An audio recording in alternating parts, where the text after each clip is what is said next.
Hello everybody, my name is Skybound. Starlight Flux. And we've just got finished watching episode 13 of Steins Gate. Yes. And...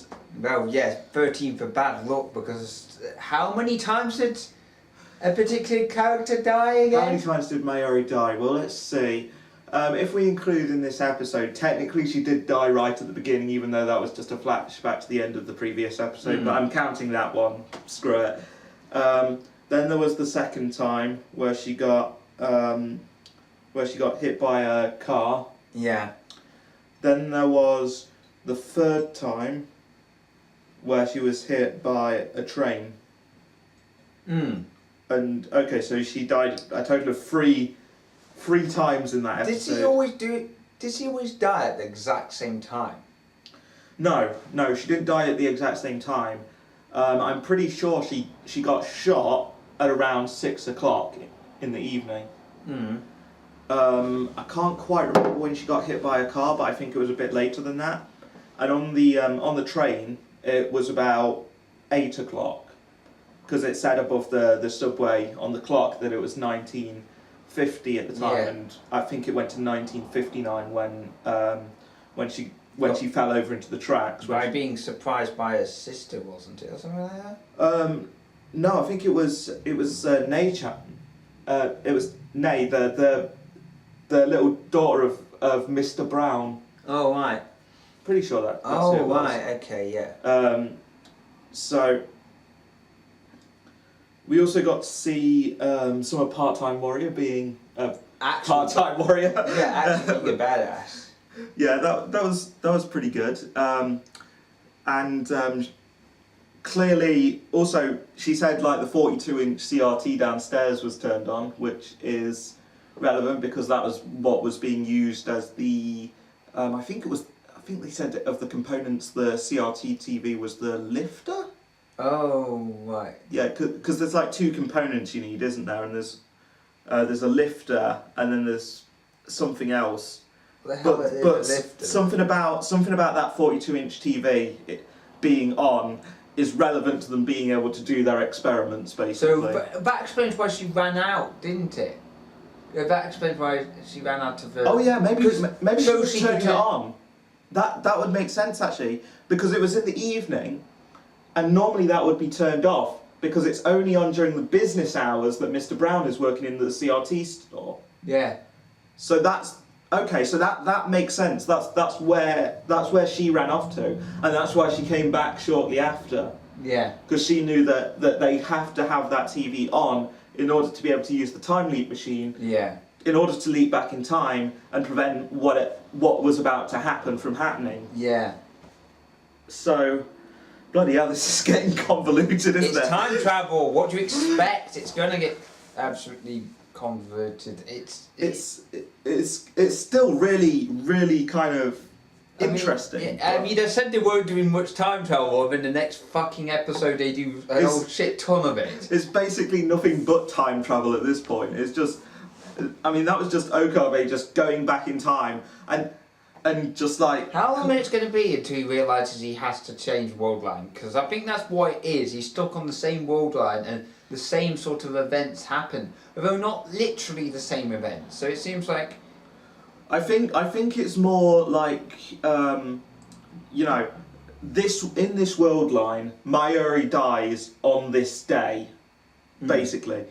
So Mayuri dies on this day, but how she dies can kind of be however, essentially. No matter what he does to try and stop her from dying in that evening on that day, it's not going to work. There's always going to be something.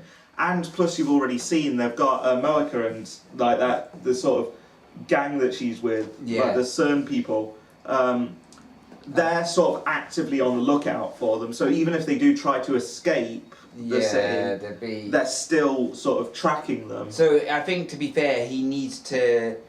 well, if you remember, that leap device can only go back so far. But the text message can go back how long? The email, sorry, I mean? The messages themselves, the D-mails seem to be able to go back as far as you need them to, because they at one point... or at least are back as a actual message could be sent. Yeah, because for example, they did in the earlier episode did manage to send a message to A pager. a pager. So obviously you can send emails back really far back, but they said something like it was 2 days is the furthest you could send. So maybe because your brain schema is out of date and you can't run your update scripts or whatever. Yeah, well, I think to be fair, they're probably that probably explains why he can't change it, and why there isn't that many changes, because he needs to go back further than that point of time. The advantages so in other words, there's advantages and disadvantages to both methods. The method that they're using currently for the D-mail is that they can't physically travel back in time. They're stuck in the present essentially, but they can make changes to the past further than 48 hours.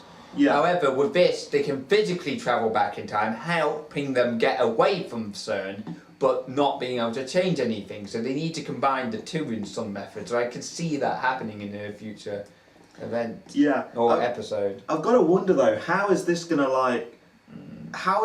be for Okabe? If how many times is he gonna have to go back in time and watch Mayuri die before he actually figures out? Like, honestly, I can see. I mean, he already seems to be sort of slowly getting more and more kind of insane.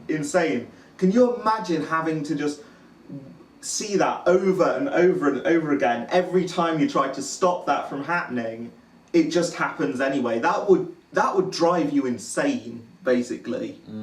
I can see that really screwing with his head, to be honest. Unless he actually does manage to save her at some point, but the trouble is he has to save her indefinitely, because he can move things further and further down the timeline. Like, it's been proven he can make it happen later and later, but he has to keep her alive until CERN's basically been sorted out. If he keeps her alive after this day, she could still die the next day because of CERN. So the only way he can stop this really is travel so far back in time that he can stop them from actually, basically doing this in the first damn place. So he has to stop CERN from being able to even contact them in the first place, which means, I don't know, he would have to try and go back into time or stop him from ever connecting to that PC in the first damn place. So, yeah, I guess that would be kind of one way of doing it. The thing is, the way that, because he can only go back a couple of days with the time leap machine, and if he leaps back in time, he's leaping back to a point where that device didn't actually exist. So he can only ever really go as far back as 2 days before the creation of the thing. Well, because before that it didn't exist to function. Yeah, well, I'm not sure if they can even do that, because a lot of the theories behind time travel is the time a device was actually made was the earliest you could travel back to. So I'm not sure. Maybe you could do it. Maybe you can't go back any further than like, say, that device, if it was made less than 2 days ago, then he couldn't really travel back the full 2 days.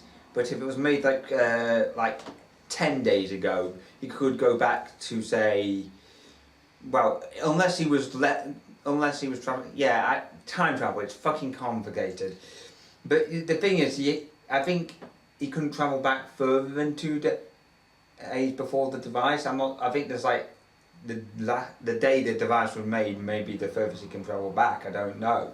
I don't know what rules of time traveling they're following here, because there's lots of theories about it. So I don't know which one they're following. I personally would have thought, like, if it's a case of, if he used the machine immediately upon it was ready to go, then he could theoretically send himself back 2 days in time before it was functional, and he could say, "Oh, I've come from the future. I used the